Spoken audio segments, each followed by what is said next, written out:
Sejam bem-vindos, bem-vindas. A gente vai falar de um tema hoje que é muito importante, acho que do desenvolvimento humano, da psicologia, a capacidade que a gente tem de entender a importância do silêncio, quando ele é importante e quando ele é algo que nos adoece. Então, a gente vai trabalhar um tema hoje aqui que fala que silêncio não é sinal de força. Embora aqui eu também vá falar um pouco para vocês de quando o silêncio é importante e necessário. Então, a gente está no Setembro Amarelo, um mês que fala muito sobre saúde mental, algo que a gente entende que faz parte da vida o tempo todo, não somente nesse mês, mas é um mês tematizado por causa de um mundo que as pessoas, lamentavelmente, têm dificuldade de confrontar e enfrentar a própria existência, e muitas vezes acreditam que a melhor saída é sair, quando na verdade não é. Mas eu queria que a gente faça um pouquinho isso hoje, né? Como a gente pode viver essa experiência juntos aqui. Então, dá uma respirada, para a gente centrar aqui nesse momento, ficar concentrado aqui nesse momento. Preparei com muito carinho para vocês, para a gente discutir um pouco disso. Depois a gente vai abrir para perguntas e respostas. Então, fica aí um pouco bem nesse movimento de acalmar o coração, né? Porque o educador é muitas vezes aquele que ensina com palavras, mas ausente no ambiente com presença. E quando a palavra, gente, ela não vem, seja por cansaço, por dor, por excesso, o que é que fica com a palavra quando não vem? Fica um corpo presente, um olhar que tenta, um gesto que acolhe, mas às vezes também fica um vazio, fica a dúvida, fica o eco daquilo que não foi dito, daquilo que não pôde ser expressado. O silêncio do educador é muitas vezes um silêncio cheio de coisas, cheio de histórias que não couberam no tempo da aula, né? Cheio de dores que não puderam ser expostas na sala dos professores, que nem sempre é o lugar, cheia de perguntas sobre a vida dos alunos, que dói mais do que os conteúdos esquecidos da prova. Por que ele está sofrendo tanto? Por que essa pessoa tem um pai assim? Por que os pais estão tão descompensados? Como nos lembra a querida Clarice Lispector, com toda a sua poesia, tem silêncios que precisam ser respeitados e há silêncios que precisam ser quebrados. E é um pouco sobre esses dois silêncios que eu quero falar aqui hoje para vocês. Os que precisam ser respeitados, porque nos preservam, mas os que precisam ser falados, porque se não forem falados vão nos adoecer. Carl Rogers é um grande psicólogo americano, criador da abordagem humanista, e ele diz uma coisa muito interessante sobre o encontro terapêutico. Eu arriscaria dizer sobre o encontro educativo também. Se dá quando há presença genuína, empatia e aceitação incondicional. Às vezes não é a fala que cura, mas é o espaço seguro que se cria para que o outro possa surgir como sujeito. A gente é treinado pedagogicamente para fazer isso com os alunos. Todo o nosso treinamento pedagógico, desde a formação a todas as palestras, os livros que a gente lê, é para que o aluno possa manifestar o melhor dele como sujeito. Mas a gente esquece de que a gente também precisa desse lugar. A gente também precisa emergir. A gente também precisa manifestar o que há de melhor em nós. Se a gente foca apenas no aluno, a gente esquece que é uma relação. E essa relação, os dois precisam estar saudáveis. Os dois precisam estar expressando o que tem de melhor. E ele dizia, o Roger dizia, que quando eu estou aberto ao fluxo da experiência, em mim e no outro, surge um silêncio que aí sim é um silêncio fértil. É um silêncio que nasce de um lugar de escuta verdadeira. Um silêncio em que eu estou, de fato, me escutando, me acolhendo, cuidando de mim e também aprendendo a fazer isso com o outro. Aí, nesse sentido aí, ok, o silêncio do educador ele pode ser cura quando ele escuta, mas pode ser adoecimento quando ele é abafado em si mesmo. Freud, que há muito tempo reflete e foi um grande pensador do comportamento humano, ele alertava que aquilo que fica recalcado, que é silenciado, aquilo que você reprime, aquilo que não tem permissão de ser dito, ele retorna por outras vias, na linguagem do sintoma, ou seja, no corpo esquecido, no adoecimento, na dor mesmo. A doença é uma forma do corpo falar. Muitas das dores é uma expressão do corpo. E é por isso que Lacan, que foi um discípulo de Freud, ele dizia que o inconsciente é estruturado como uma linguagem, ou seja, mesmo no silêncio, a gente está falando. Mesmo no silêncio, a gente está comunicando, a gente está revelando, a gente está impactando as pessoas. O educador que silencia por não ter espaço emocional, muitas vezes ensina sem querer que a dor deve ser engolida. A gente faz com a família também. Você como pai, como mãe, quando você silencia, Você ensina seu filho, sua filha, que você tem que engolir as dores, que não tem espaço para um diálogo, para um desabafo, para um suporte, para um apoio. Tem um filósofo moderno atual maravilhoso chamado Byung-Chul Han. Ele é sul-coreano, mas ele é radicado na Alemanha. Ele diz que o silêncio ele aparece como um contraponto necessário à sociedade que é hiperconectada e que é super transparente. A sociedade das redes sociais, que está sempre nos expondo, que a gente sempre se expõe, termina nos solicitando espaço para silêncio, para calar, para não se expor. Ele diz até de forma muito clara que o silêncio é a condição de escuta. Sem silêncio, não há escuta possível. Não consigo me escutar sem o silêncio. Mas para que esse silêncio seja fértil, precisa haver dentro da gente, de mim, de você, um espaço interno. É quando o silêncio ele é capaz de realmente gerar algo novo. Mas quando ele é imposto, tem que calar, seja pela cultura que você tem que estar sempre performando, seja pela falta de uma escuta institucional, ou pela dor do desabafo, aí esse tipo de silêncio ele adoece. E nesse caso, o que é que fica então? Quando o educador silencia porque está inteiro, o que fica é presença cheia de escuta. Ok, nesse caso. Mas quando o silêncio, você silencia porque está ferido, o que vai ficar nesse caso, quando é ferida, é um vazio que é disfarçado de força, mas é um vazio tão somente. E os alunos, eles sentem o que a equipe sente. O próprio educador sabe que está no piloto automático, tentando não desmoronar diante de um cotidiano exaustivo. Por isso a pergunta não é só por que estamos em silêncio, mas esse silêncio está me protegendo ou me calando e me adoecendo? Essa é a pergunta básica da nossa noite. Esse silêncio é um silêncio que te cuida, que te protege, ou um silêncio que te cala e que te adoece? O silêncio protege ou o silêncio adoece? Vamos refletir um pouquinho sobre isso para a gente entender essa, digamos, dinâmica da vida, né? Como é que a gente pode ver isso no nosso cotidiano? Sim, é claro que tem silêncio que é abrigo, sim, ele pode ser escolha, né? Pode ser recolhimento e proteção. Há silêncios que eles nos organizam por dentro, assim, calar, se isolar, é uma forma de você voltar para o seu eixo. Tem silêncios que nos protegem do excesso, nos devolvem inteiros depois de uma batalha longa, de um dia cansativo. São pausas que não machucam. São respiros entre os ruídos do mundo, as solicitações e a minha necessidade de me reencontrar comigo. O silêncio que protege é aquele que nos prepara para voltar para a vida. Ele recolhe, mas ele não anula, ele não esconde você, ele fortalece você. Nesse caso, é um silêncio bem-vindo. Mas nem todo silêncio ele é saudável. Nem todo silêncio é sabedoria. Tem silêncios que eles aprisionam a gente. Tem silêncios que eles nascem do medo, da solidão, da falta de espaço seguro para que a gente possa falar com as pessoas. E nesse caso, silenciar por sabedoria é um dom. Mas silenciar por medo, aí vira ferida. Porque muitos de nós somos ensinados que sofrer em silêncio é mais bonito. Que não falar é sinal de força. Que mostrar dor é sinal de fraqueza. A gente aprendeu isso na família. Mas o que o corpo não fala, ele guarda. Como sintoma, como doença, como dor. E o que ele guarda por muito tempo, ele transforma em cansaço, em dor, em insônia, em exaustão. Porque quando a dor ela não encontra uma escuta, ela se recolhe em silêncio e ali começa o adoecimento. Sintomas são falas que não foram colocadas para fora. Por isso que a gente diz nó na garganta, sabe? Aquela vontade de falar. E o adoecer, né, é uma coisa que é muito comum. E o adoecer é algo que acontece com os educadores, que cuida de tantos, mas muitas vezes aprende a silenciar de si, até para si mesmo. Não porque está forte, mas porque não encontra um lugar em que você pode caber, em que você sente que é acolhido, em que você sente que tem um espaço para esse lugar. O educador que cala demais, o ser humano que cala demais, né, sobre si, ensina sem querer que sofrer em silêncio é certo. E isso, de fato, eu repito, é uma coisa ruim. Isso é perigoso. Porque ensina, por exemplo, que o coração está implorando e, ao mesmo tempo, ele não consegue ter lugar. Ele não consegue ser acolhido. É como se não tivesse isso. Mas como é que eu vou diferenciar, então, Rossandro, o silêncio que cura, que cuida, que me protege, do silêncio que é anulação, que me adoece? O silêncio que cuida, ele devolve você a você mesmo. É claro. Já o silêncio que adoece, ele vai apagando sua voz até que você acredite que nem tem mais o que dizer.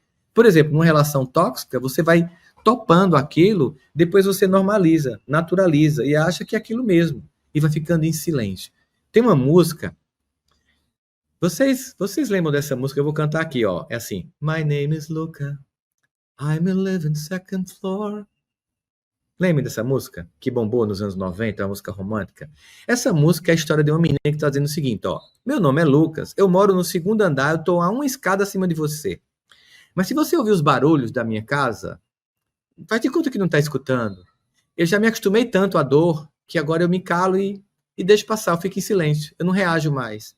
Mas se você me encontrar no corredor, finge que não sabe o que está acontecendo. É, na verdade, ela falando do abuso que ela vivia na família dela. É uma relação abusiva. E a gente canta, porque é música romântica, enfim, a melodia é romântica. Na época a gente nem entendia muito inglês. Mas é muito isso, a gente vai se acostumando. Diferente do silêncio maduro, porque o silêncio maduro ele é um abrigo para a gente. O silêncio doído ele é abandono de si mesmo, por si mesmo, e muitas vezes desistir. Desistir de quem está nos destruindo. Eu atendi, gente, muita gente que não tinha depressão. Muita gente. Chegava lá com diagnóstico e não era depressão, era opressão. Estavam numa relação de opressão e gerava depressão. Tanto que quando a pessoa que oprimia saía de cena, a depressão sumia, porque nunca foi uma depressão. Foi um contexto que provocava um sintoma depressivo. E quando o silêncio vira padrão, a gente começa a funcionar no modo automático, aceitando tudo. Sempre disponível, sempre firme, sempre forte, sempre aceitando, sempre engolindo, mas por dentro, vazio, porque nem todo silêncio é paz. Às vezes é só cansaço vestido de força, mas que não é força coisíssima nenhuma e que nos desgasta. A proposta aqui não é fazer barulho, tá? A proposta é perguntar com muito carinho para você mesmo, assim, esse silêncio me cura ou ele me esconde, me adoece? Ele me prepara para voltar ou me proíbe de pedir ajuda? Silêncio que é escolhido é semente, mas silêncio que é imposto é sintoma. Por isso a gente tem que pensar, como é que o educador também se cala? Que processo é esse que gera exaustão, solidão, sobrecarga na vida da gente, de um modo geral? A verdade é que, às vezes, o educador não se cala porque ele escolheu se calar. Ele se cala por exaustão, por não ter mais onde derramar a própria dor que está sentindo, por não ser tornado referência para todos, mesmo para si mesmo. Assim, você termina nunca podendo, porque todo mundo lhe busca, então você não sabe a quem buscar, você se torna chamado último da fila da família. Todo mundo lhe procura e você não tem a quem procurar. Porque quem escuta o tempo todo, quem sustenta a sala, aluno, meta, família, resultado, muitas vezes vai ficando mudo de si mesmo. E a fala se torna só uma ferramenta. Ela só serve para explicar, para orientar, para cobrar, mas já não serve mais para você pedir ajuda, para você se conhecer. E nesse mesmo processo, é como se eu dissesse assim, eu também estou cansado. Eu não tenho nem mais o que dizer, sabe? Falta voz. Eu acho que é um cansaço como esse, absoluto, em que você sente um descrédito da possibilidade de que alguém lá fora te ajude, de que ninguém vai te escutar, que estava movendo um personagem bem conhecido da gente, dentro do mundo judaico-cristão, que é Davi, quando fez o Salmo, eu sei que tu me sondas mesmo quando falta em mim palavras. Ou seja, às vezes é uma dor tão profunda que é o silêncio a resposta. E aí você sente isso, ou seja, a psicologia ela vai nos lembrar que o excesso de responsabilização sem rede de apoio gera o que a gente chama de esgotamento emocional. Estou sempre disponível para todo mundo, eu estou sempre entregando para o mundo, mas não estou cuidando de mim, nem estão cuidando de mim. Mas a alma sabe disso antes da teoria. A alma sabe quando está fazendo demais para todo mundo e quase nada para si mesmo. Ela sabe disso. Esse ponto, o silêncio, ele já não é mais sabedoria de jeito nenhum. Gente. É um sinal vermelho que você não está atendendo. É uma sirene que está tocando e você não está vendo, porque nem todo silêncio é maturidade. Às vezes é só alguém tentando sobreviver com dignidade, sem pedir socorro e afundando cada vez mais. Por isso que o educador ele também precisa de colo. Nós precisamos de colo. Precisa de espaço onde possa falar sem ser testado o tempo todo, onde ele possa chorar sem ser lido como fraco, fraca, onde ele possa errar sem medo de julgamento. Às vezes a gente não tem nem isso em casa, mas quantos educadores têm esse espaço? E talvez seja a hora de criar esse espaço. Quantos têm onde pousar depois do expediente? Às vezes em casa está pior do que na escola, do que os pais. E você está tomado de tanta situação de emergência que você nunca percebe que você está numa grande emergência. Quantos tem com quem ser só, né, não tem com quem contar? Rede de apoio às vezes, porque na casa você é a pessoa que resolve tudo para todo mundo. Então tem silêncio que nasce do medo de decepcionar quem nos admira. Não posso mostrar fraqueza, se eu for pedir ajuda, o que é que vão pensar de mim? Eu sou a pessoa que resolve. E essa é uma prisão invisível, porque ela parece bem o tempo inteiro, mas não tá. É como alguém que está na praia se afogando, mas não pede socorro, não levanta a mão, então ninguém vai pular para te salvar, porque você não está dando sinais. Freud dizia que os fortes eles também precisam de mãos que sustentem quando desabam. A gente precisa disso. E não só porque alguém sabe sustentar, que nos deixou parecer que a gente não tem sustentação. Não é porque a gente um dia pediu ajuda que a gente é fraco. Nós precisamos entender que quando a gente cala demais, a gente corre o risco de ensinar que a gente vai ficar só com o que sobrou. Né? Que a gente não tem mais a quem pedir ajuda porque a gente não acredita.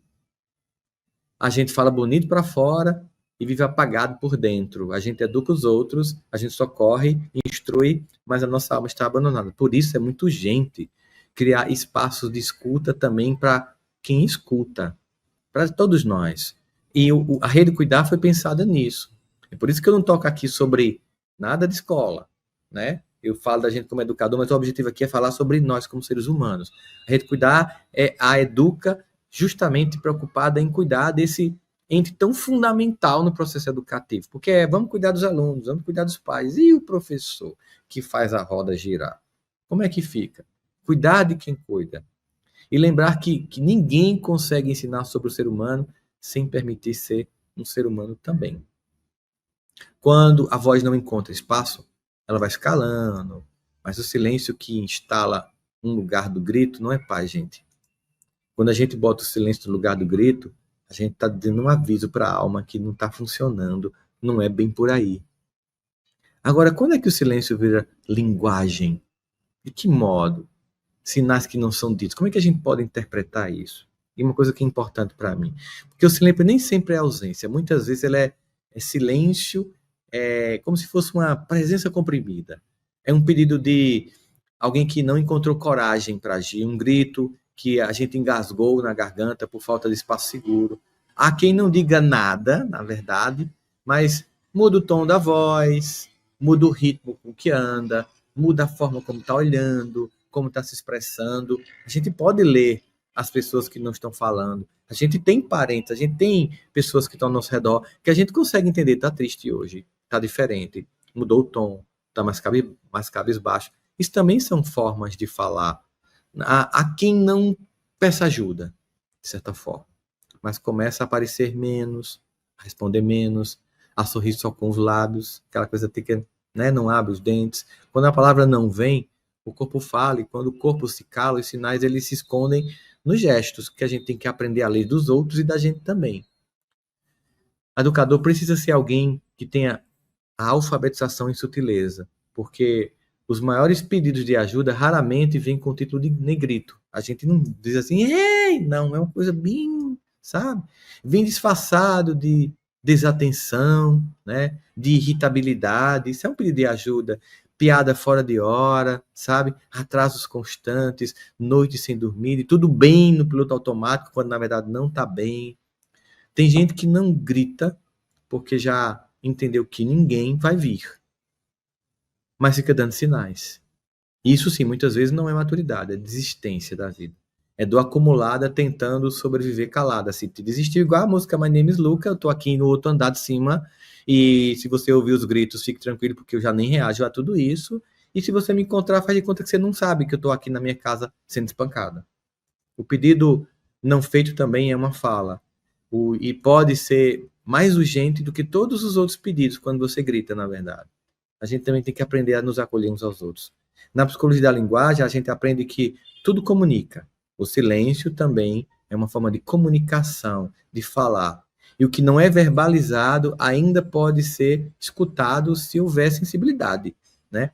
O educador que aprende a ouvir o não dito das emoções, a ler o gesto, o tempo da pessoa, o tom dela, vai desenvolvendo uma escuta que não exige fala para que a gente possa perceber. A gente percebe quando o aluno está triste, né? Porque o coração treinado na empatia, ele percebe que a razão às vezes ignora. Não estou conseguindo ver pela razão, mas eu estou vendo sinais. Sinais que de quem sofre nunca são óbvios. Quem está sofrendo nunca dá um sinal muito óbvio. São sutis, são intermitentes, são quase tímidos. Você tem que meio que perceber que ali a dor começou a se instalar. Como escutar sem palavras? Como é que a gente faz isso? Na vida dos outros e na nossa vida? Acolhendo o silêncio do outro sem pressa de preencher. É uma das formas da gente escutar sem palavras. Também uma das formas da gente escutar sem palavras é perguntando com verdade, mesmo quando a resposta é baixa ou não é uma coisa que a gente queria ouvir. Dando espaço sem abandonar a pessoa, estando presente sem invadir a vida da pessoa. Rubem Alves, grande educador, dizia que escutatória é mais que escuta, é escuta com alma, é quando o ouvido ele entende que a boca não está conseguindo falar. Por isso que a sensibilidade é um tipo de escuta invisível. Agora, como é que eu vou reaprender a falar nesse universo, então, em que eu fui aprendendo a me calar? Como é que eu reaprendo a falar? Há um momento em que o silêncio deixa de se proteger e começa a nos apagar. E isso é um momento perigoso, porque a gente vai calando tanto que começa a acreditar que já não tem mais o que dizer. Você normalizou a dor. Pior é que ninguém se importa em escutar. É muito comum, porque todo mundo lá com suas dores, mas existe uma virada possível. Um momento em que a gente precisa reaprender a falar nossas emoções. Não para a gente gritar, não para implorar, não para ser notado, mas para a gente não desaparecer de nós mesmos. Silêncio pode ser um abrigo, mas ficar mudo diante da própria dor é uma forma lenta de abandono, de autossabotagem, de autodestruição. Então, reaprender a falar é, antes de tudo, reconhecer a própria necessidade. Eu preciso falar, não dá mais para engolir. Eu já tentei o silêncio e a pessoa não mudou, a situação não mudou e eu só estou afundando. Nomear com simplicidade. Coisa, não estou bem. Eu preciso de ajuda.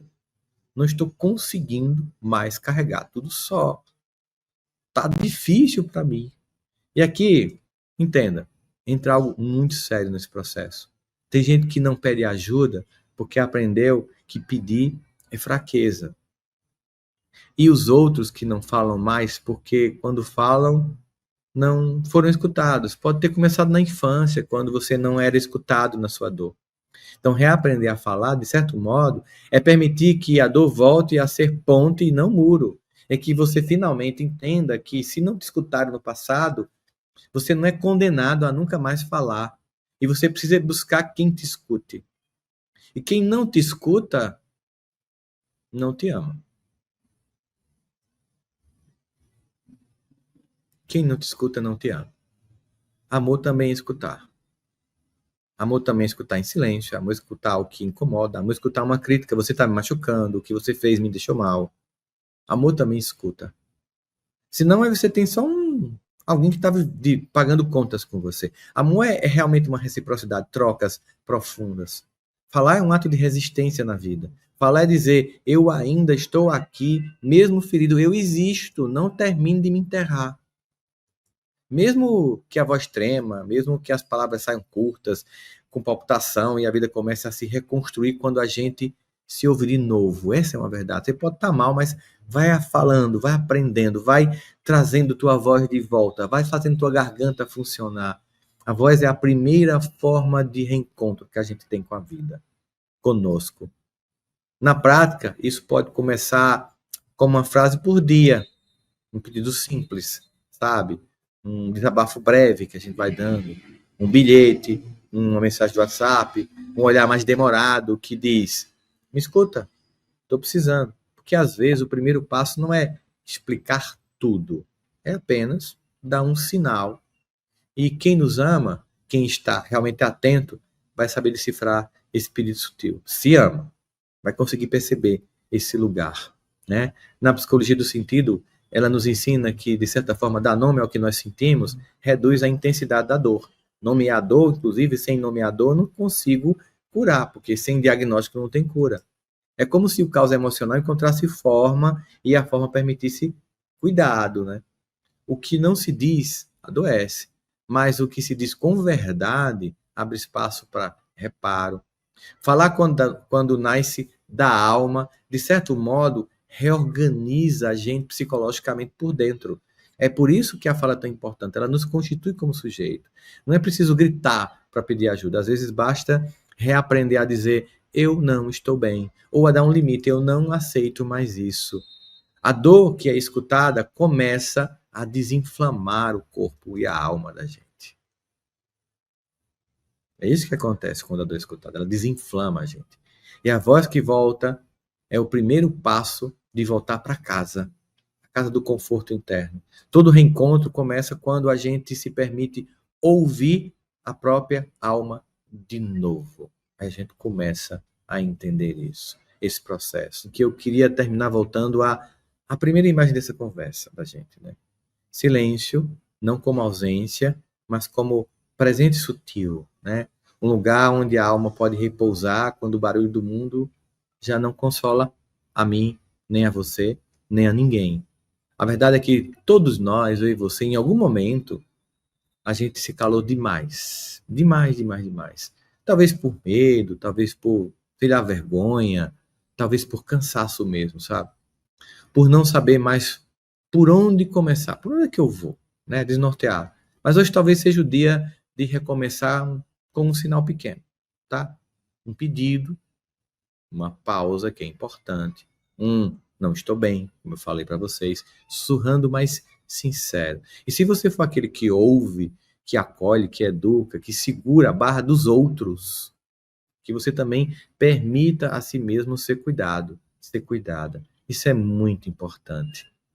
Que a sua escuta não se esgote e que o silêncio ele nunca seja para você uma prisão ou se está sendo que você se liberte.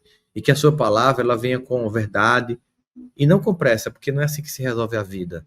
A verdade é filha do tempo e não da autoridade, não da pressa, não da pressão. E que seu coração ele se mantenha habitável, sabe, aconchegante, como um lar, como a casa da avó, mesmo em dias em que ninguém está batendo a porta, que você bata a porta e que você abra para você.